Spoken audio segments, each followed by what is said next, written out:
Ya gurunya lah ke kiai. Assalamualaikum warahmatullahi wabarakatuh. Waalaikumsalam warahmatullahi wabarakatuh. Alhamdulillahirabbil alamin hadana li hadza wa ma kunna linahtadiya laula an hadanallah. Allahumma shalli ala sayyidina Muhammad wa ala alihi wa sahbihi ajma'in amma ba'du. Apa kabar Ibu sekalian? Alhamdulillah. Sehat semua? Alhamdulillah.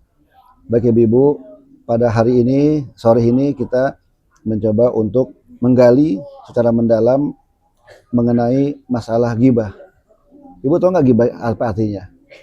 Ghibah itu kita paling nikmat itu perkara yang menimbulkan dosa itu ghibah, ngomongin orang. Ghibah itu kata Nabi, apabila kamu membicarakan orang, sifat orang, kekurangan orang yang ada pada dirinya, maka itu disebut ghibah. Dan apabila kita membicarakan keburukan orang, kekurangan orang yang tidak ada pada dirinya, itu namanya fitnah. Dua-duanya mengandung dosa. Maka hati-hatilah, kata Nabi, innal hasadi yakulul hasanat. Ghibah itu bisa membakar semua amal baik kita. Kita sholat kita, pahalanya hilang gara-gara ghibah. Pahala ngaji kita, baca Quran, bisa hilang gara-gara ghibah. Kemudian kita puasa, ghibah sama orang gara-gara ghibah, gara-gara kita ngomongin orang. Bisa nggak ibu-ibu bersepakat membenci tiga hal? Yang pertama, ibu mesti malas tiga hal tersebut. Malas ribut, ya Bu. Iya. Itu. Yang kedua, malas berdebat, ya. Ketiga, malas ngurusin urusan orang lain. Nah, kalau ibu punya malas ini tiga, insya Allah pahala ibu yang ibu udah rangkai banyak itu nggak bakal tergerus, nggak bakal habis gara-gara itu dong ghibah tuh. Emang enak ya Bu ya? Enak terasa. Contoh nih Bu, ini kemana ustadznya ya kok jam segini belum datang ya? Jangan itu. Nah, ibu udah duduk majelis ilmu. Nah, gurunya digibahin. Guru mungkin lagi ngisi bensin mungkin ya, atau terkena macet. Nah, mesti ketika gurunya itu telat, ya Allah mudah-mudahan guru kita bisa hadir. Ya. Meskipun dengan kalimat ini kemana guru saya kok nggak datang ya, itu gibah. Bukan berharap. Akhirnya pahala ibu datang ke majelis pindah ke saya. Pahala sholat ibu karena ngomongin orang pindah ke saya. Pahala sedekah ibu masukin tromol tadi itu pengajian, masukin 5.000, 10.000, 2.000, dapat pahala karena ngegibahin temennya, gibahin gurunya, hilang habis. Kira-kira mau apa enggak? Enggak mau.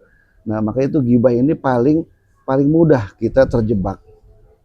Nah, kata Nabi itu, orang yang sering gibah itu ancaman di akhirat ketika dikumpulkan di padang mahsyar, nih ya, padang mahsyar itu keluar lidahnya panjang sampai perutnya ke bawah, kemudian lidahnya itu digigitin sendiri sama dia, digigit sampai buntung, sampai habis, muncul lagi panjang, digigit lagi sampai putus. Ibu-ibu kalau lagi makan nasi tiba-tiba kegigit, sakit nggak? Sakit. Ya Allah, apa sakit apalagi ini kan? Nah, itu ancaman Nabi gambaran, maka kita hindari. Mendingan kalau umpama ada orang yang gibah teman kita, gini aja udah. Biar yang ngomongin itu, ya Allah astagfirullahaladzim. Buru-buru sebelum malaikat rokit hati itu apa yang pencatat dihapus, buru-buru kita astagfirullahaladzim. Karena bahayanya gibah itu kita nggak terasa ya, nggak terasa, asik aja. Sini deh, Bu sini deh. Si Anu begini, masa iya terus saya dikumpul. Nah akhirnya kita nggak ngurusin diri kita sendiri, akhirnya kita terbawa arus ngurusin gibah. Nah, terus kemudian kata Nabi juga, orang yang sering bergibah dan dia belum bertobat, nanti di hadapan Allah itu daging itu pada copot semua, copot. Jadi tinggal tulangnya gitu, karena sering gibah. Nah itu gitu. Maka coba ibu-ibu awas pada, hati-hati, jaga lisan kita supaya kita tetap menjadi orang-orang yang terjaga lisan kita, ibu ya. Itu. Kira-kira ibu ada yang nanya nggak nih? Nanya nggak? Gimana supaya kita nggak gibah gitu? Nah, gampang. Jangan ngurusin orang. Ya gitu ya. Umpama nih di pengajian, si Anu tuh kalau ngaji pas ada makan-makan doang. Nah itu jangan. Itu gibah juga. Meskipun benar ketika pengajian itu ada makan-makan.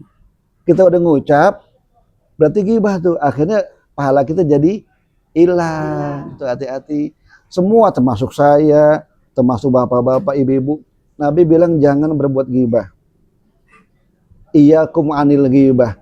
Hati-hati kalian jangan membicarakan keburukan orang, menfitnah orang, karena apa? Akhirnya yang membuat rugi siapa? Dia sendiri. Dulu Imam Syafi'i ditanya sama muridnya, "Guru," kata Imam Syafi'i, "Guru diomongin sama siapa?" Sama yang benci guru. Ngomong apa? Guru diceritain yang jelek-jelek. Akhirnya kata Imam Syafi'i, "Sebentar. Siapa itu? Si Fulan." Akhirnya Imam Syafi'i ambil duit, "Tolong titip uang nih." "Buat siapa guru?" "Buat yang ngomongin saya." "Loh kok gitu? Apa sebab?" Apa kata Imam Syafi'i? "Karena dia telah ngasih saya pahala." Tuh. Nanti kalau ngomongin lagi, saya kasih uang lagi. Karena pahala dia kasih ke saya, pahala haji dia, umroh dia, puasa dia. Karena ngomongin saya berbalas kasih duit dia. Tuh, apa begitu Mas Syafi'i? Karena kita nggak berbuat apa-apa, tapi kita dapat pahala dari orang, enak nggak tuh? Enak banget tuh. Makanya hati-hati ibu nih, makanya ghibah itu jaga, jangan sampai kita keluar. Puasa itu mendingan ibu puasa sunnah, Senin, Kemis atau puasa Daud. Senin puasa, Selasa enggak, Rebo puasa, terus saja. Supaya meredam kita terjebak dalam mengurusi urusan orang lain. Tadi apa tadi poinnya 3? Ibu harus berbuat kemalasan, malas ribut, malas berdebat, sama malas ngurusin orang lain. Nah itu udah gitu ya Bu ya. Nah, itu. Terus ada pertanyaan nggak nih? Ada Pak, pertanyaan Pak. Ya. Gini aja gini bisa. Ya. Assalamualaikum warahmatullahi wabarakatuh. Waalaikumsalam warahmatullahi wabarakatuh. Terima kasih penjelasannya Pak Kiai tentang ghibah. Cuman ada yang masih dijanggal di hati saya. Apa perbedaan ghibah yang baik dan yang buruk? Karena kan kita, oh ini bagus, kita bicarakan, oh Kiai ini bagus ilmunya. Apakah itu termasuk ghibah atau bagaimana? Ghibah yang baik atau bagaimana? Cukup itu aja Pak, mohon petunjuk. Baik. Terima kasih. Wassalamualaikum warahmatullahi wabarakatuh. Waalaikumsalam warahmatullahi wabarakatuh. Ada guru-guru kita yang mencoba memberikan satu pemahaman yang berbeda. Ada ghibah namanya ghibah sayyi'ah. Ada ghibah hasanah. Contoh begini. Contoh, ketika kita ngasih tahu teman kita, besok kita ada pengajian, ngaji yuk. Nah, gitu kan. Nah, kemudian kalau nggak ngaji sayang kan. Gitu. Ibu sama teman-temannya nih, kita ajak teman-teman yang lain, "Ibu ngaji Bu, ngaji." Entah kalau ngaji rugi loh Bu. Nah itu ghibah hasanah, karena langsung ada orangnya. Nah kalau ghibah sayyi'ah itu, ghibah yang buruk itu, ghibah yang orangnya itu nggak ada kita omongin. Oh si Anu itu pakai gimana itu ya? Gimana itu kok gini-gini ya Pak? Oh, macam-macam. Nah itu nggak ada orang, itu ghibah sayyi'ah, ghibah yang buruk. Tapi kalau ghibah yang baik itu, misalkan Bu, kalau ngaji jangan ngantukan gitu kan, jangan ngantukan, itu ghibah yang baik. Artinya kita langsung ada orangnya, gitu, orangnya. Nah ada ulama yang mengatakan itu, ada ghibah sayyi'ah, ada ghibah hasanah. Kalau ghibah sayyi'ah itu kita ngomongin orangnya nggak ada di tempat. Tapi kalau ghibah hasanah kita langsung ngomong sama orangnya, "Bu kalau ngaji jangan ngantukan," gitu. "Bu kalau ngaji jangan ngobrol aja." Nah itu kan, dengerin gurunya lagi ngejelasin. Nah itu ghibah hasanah. Akhirnya apa? "Maaf ya Bu ya," gitu. Atau kita duluin, "Bu maaf nih, saya mohon pas kalau udah pengajian jangan ngantukan," gitu kan. Akhirnya orang tuh senang, "Iya maaf nggak apa-apa ya, minta maaf." Akhirnya sadar. Nah itu namanya ghibah hasanah, gitu Bu ya. Jadi kalau nggak ada orangnya, ghibah sayyi'ah. Kalau ada orangnya gibah hasanah. Karena kita langsung tuh orang yang kita tegur, kita sapa itu mau enak mau enggak, umpama gitu, saya minta maaf ibu ya kalau tersinggung. Enak, ya saya maafin. Nah kalau yang gibah saya itu kita ngomongin tapi kita nggak minta maaf, nanti di alam kubur nanti kita diganjal tuh. Karena kita belum minta maaf sama orang yang kita omongin. Bu, kan kita ngomongin dia. Aduh saya malu ah. Berarti kita kan nggak gentle, ya kan? Harusnya kita minta maaf bu ya. Saya kemarin ngomongin ibu. Umpama kurang aja ngomong apa ya? Umpama marah, umpama ibu itu marah-marah nggak apa-apa. Yang penting kita udah minta kita maaf. Dia nggak mau maafin atau enggak urusan dia dengan Allah gitu bu ya bu gitu. Bu Mariati gitu, makasih. Ada lagi? Umpama ini masakan siapa yang gak enak nih? Ibu Anu. Emang tuh masakan asal-asalan umpama gitu. Nah, tapi makanannya kita makan. Coba gimana itu? Nah, kalau bahasa Betawi, kalau bahasa Betawi itu dicela, dilembok. Gitu juga.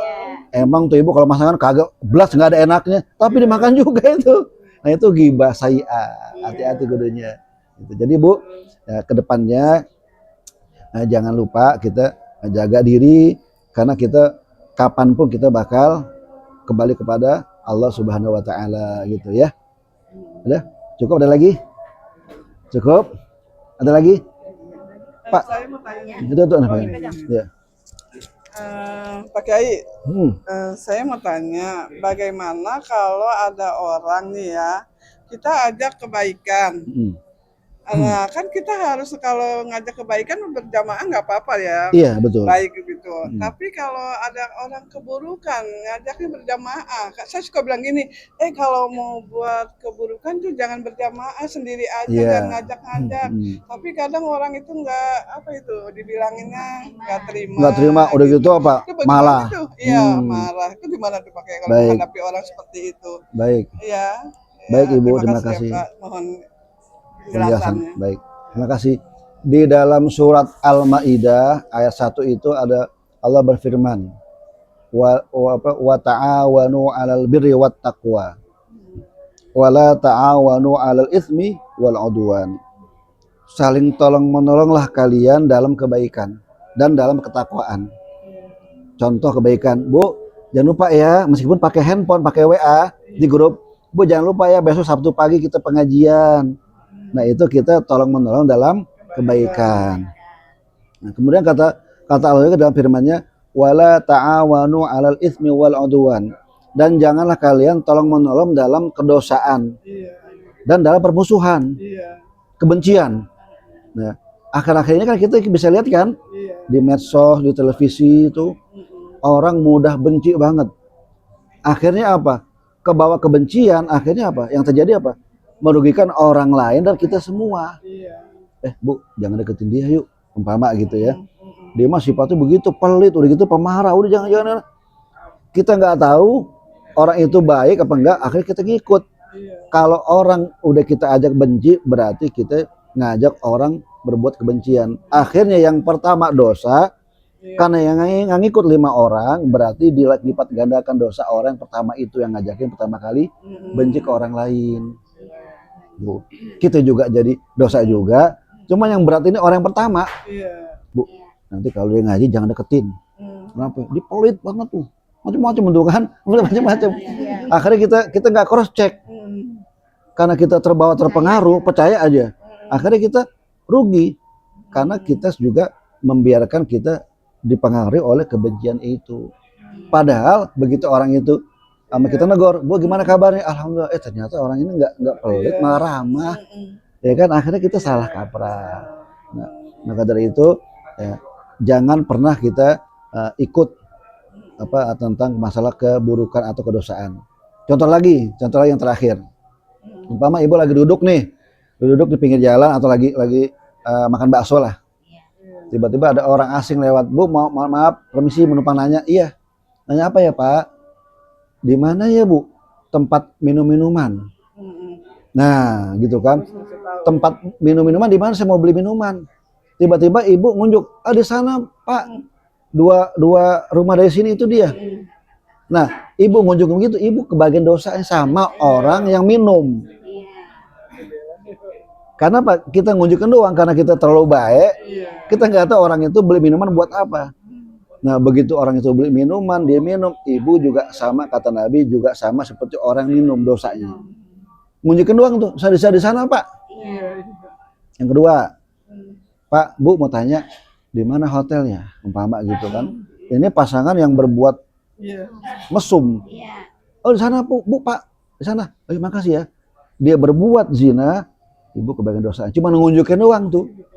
Berarti ibu masuk dalam kedosaan. Berarti ibu menolong orang yang berbuat dosa.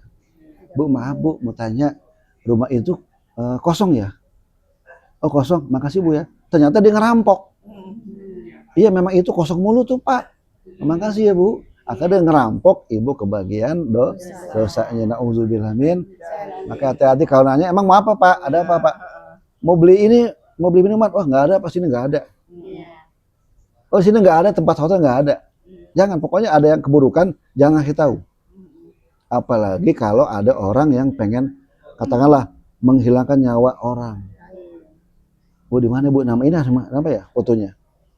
Emang ada apa Pak? Ini dia nih, saya mau bunuh dia, mau gitu kan? Meskipun ibu tahu foto ini, wah nggak tahu Pak saya. Kalau ibu ngasih tahu terjadi pembunuhan, ibu dosanya sama juga seperti yang ikut membunuh. Nauzubillah min dzalik. Hati-hati, kadang hati-hati. Di medsos banyak kita ujar kebencian, jangan ikut-ikutan. Antara kelompok A, kelompok B, jangan ikut campur. Udah. Yang penting ya udah kita baik aja gitu ya. Jangan ikut campur. Kalau kita bilang iya, ayolah kita bela ini, bela ini, bela ini. Berarti kita udah masuk dalam tolong menolong dalam kebencian dan kedosaan. Nauzubillah min dzalik. Itu Bu-ibu kalian ya. Gitu ya. Ada lagi atau cukup? Bu Nay diam aja Bu Nay. Apa kenyang? Hanya apa? Bu Desi. Mungkin ada yang masih Baik. Bagaimana cara menghindari ghibah dalam percakapan sehari-hari? Solusinya satu. Jangan mudah percaya kepada omongan-omongan yang sifatnya menjelekan, membeberkan kekurangan orang lain. Umpama contoh, Bu, si Anu pelit, saya nggak percaya. Selesai. Nah, kalau kita memberikan peluang kepada omongan itu, kita nerima lalu kita ikut terbawa dengan omongan itu, berarti kita ikut dalam pembicaraan ghibah. Resikonya adalah kita dikurangi, hilang pahala kebaikan kita. Nah, maka supaya kita nggak terprovokasi kepada ghibah, tutup telinga kita, tutup pikiran kita dari perkataan ghibah lawan bicara kita, Pak. Jadi kalau kita pengen antisipasi ghibah itu, setiap indikasinya, cirinya, kalau ngomongin kejelekan orang, kekurangan orang, aib orang, stop. Insya Allah kita nggak akan terjebak dalam kegibahan. Artinya, apapun mau teman dekat ke, mau pasangan hidup kita ke, jangan. Apalagi kalau ada guru yang ngajakin ujaran kebencian, stop. Kalau perlu protes, Ustadz jangan begitu. Nah, berarti kita menutup ghibah. Pintu ghibah itu kan kebencian, iya kan? Kalau nggak benci nggak mungkin kan digibahin kan? Ya itu makanya tutup kebencian kita kepada teman kita satu majelis. Nanti kita bakal ketemu nanti dalam rombongan menuju surganya Allah Subhanahu wa Ta'ala. Amin ya Rabbal.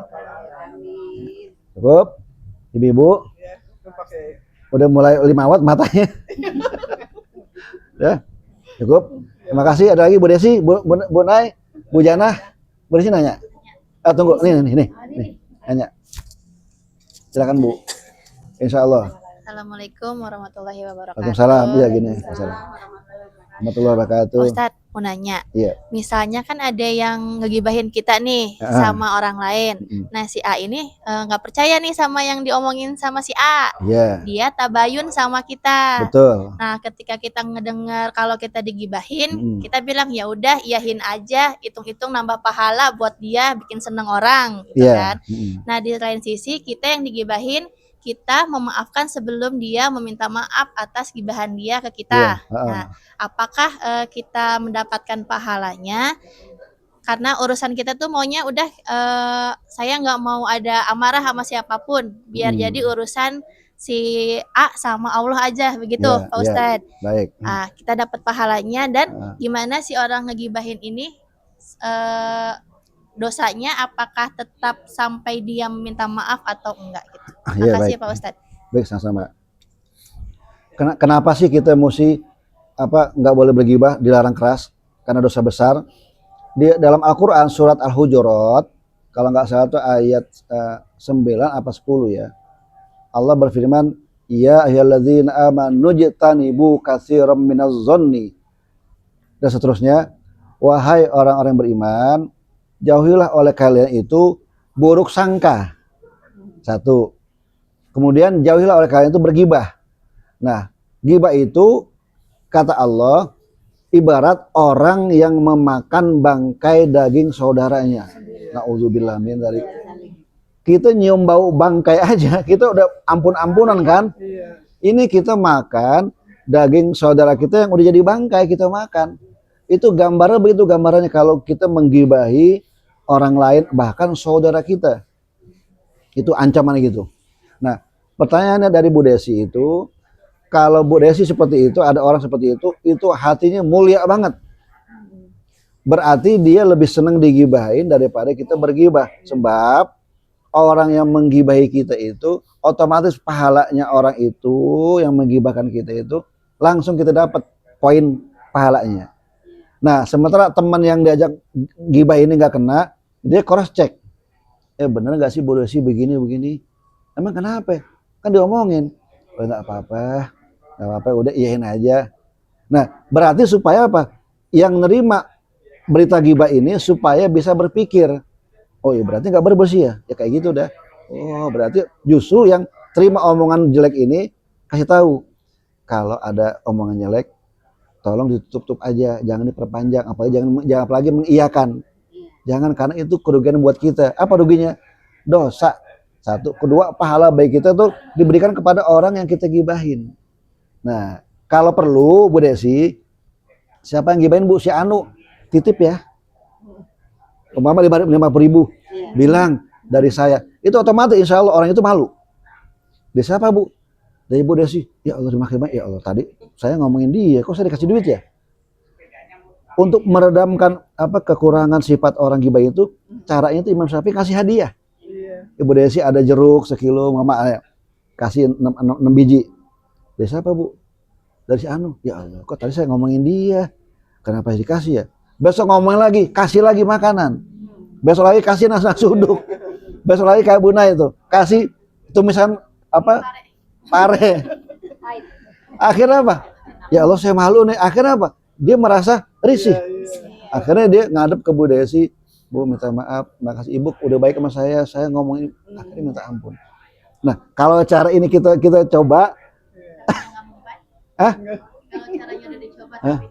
nah, kalau nggak mempan, ya Allah maafin saudara saya itu. Saya bersyukur karena ada orang yang ngasih pahala buat saya dan saya nggak melakukan apa-apa kegiatan pahala. Dikasih duit, dia kasih pahala, kita kasih duit.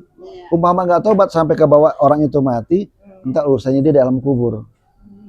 Disiksa terus. Ingat Bu, siksa kubur itu nggak pernah jeda, nggak pernah berhenti, tuh, nggak pernah berhenti. Dan kita nggak bisa kembali lagi ke dunia sampai orang itu minta maafin. Ya Allah, saya maafkan almarhumah ini, saya udah ikhlasin. Berhenti itu baru tuh siksaannya. Tapi kalau kita nggak bisa, ya Allah, tunggu nanti di akhirat. Kerja amat gitu. Itu ya. Dia di alam kubur aja udah tersiksa, apalagi itu. Ya makanya ibu-ibu yang solehah dan ahli surga, amin ya robbal alamin. Maka salah satu kita terhindar dari ghibah itu, kita jangan sakit hati, jangan termakan. Justru kita bersyukur bahwa pahala orang yang ngeghibah kita itu pindah ke kita tanpa kita melakukan ibadah amal baik apa-apa. Kalau perlu, kayak tadi itu, kasih makanan ke orang itu sampai dia malu dan sampai dia berhenti gibahnya. Karena kita kasih kebaikan. gitu Bu ya, insya Allah, amin ya robbal alamin. Ada lagi Ibu Mary mau tanya? Udah, cuman pertanyaan banyak, cuman nanti aja Pak Ustadz gitu. Bu Nay juga cukup ya. Terima kasih, mudah-mudahan ibu-ibu semua dihindari dari perbuatan ghibah, dihindari dari buruk sangka, dan mudah-mudahan ibu menjadi orang yang soleha dan mendapatkan surganya Allah Subhanahu wa taala berserta guru-gurunya, amin ya robbal alamin. Mohon lahir batin. Assalamualaikum warahmatullahi wabarakatuh. Waalaikumsalam warahmatullahi wabarakatuh. Sama-sama.